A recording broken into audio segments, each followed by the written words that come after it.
तर महाराष्ट्र एकीकरण समितीचे पदाधिकारी शिंदेंच्या भेटीला जातायत। पदाधिकाऱ्यांना पोलिसांनी अडवल्यानं जोरदार घोषणाबाजी करण्यात आली। एकनाथ शिंदे यांच्या भेटीसाठी महाराष्ट्र एकीकरण समितीचे कार्यकर्ते आक्रमक झालेले आहेत। पोलिसांनी उपमुख्यमंत्री एकनाथ शिंदे यांची भेट नाकारल्यामुळे हे कार्यकर्ते आक्रमक झाल्याचं पाहायला मिळत आहे।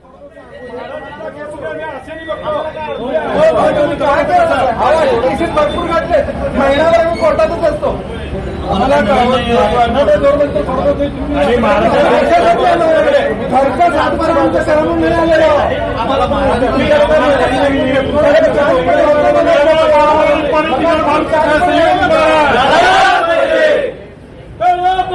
पाणी पिणार मार्गिता संयुक्त भारत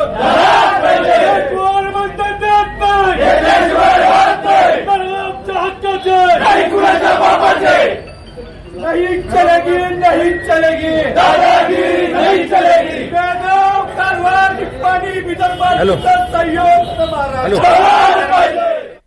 नाशिकच्या तपोवन वृक्षतोडीला एनजीटीची स्थगिती कायम आहे। कुंभमेळ्याच्या पार्श्वभूमीवर राष्ट्रीय हरित न्यायाधिकरणात सुनावणी झाली। वृक्षतोडीवरील स्थगिती 14 ऑगस्टपर्यंत कायम आहे। पुढील सुनावणी होईपर्यंत वृक्षतोडीवर निर्बंध कायम राहणार आहेत। साधुग्रामासाठी आवश्यक सुविधांच्या उभारणीसाठी वृक्षतोडीचा प्रस्ताव महापालिकेकडून पुढे करण्यात आला होता। पर्यावरणप्रेमी आणि नागरिकांनी मात्र या प्रस्तावाला तीव्र विरोध केल्यानंतर हे प्रकरण एनजीटीमध्ये गेलं होतं। तर याला आता एनजीटीची स्थगिती कायम आहे।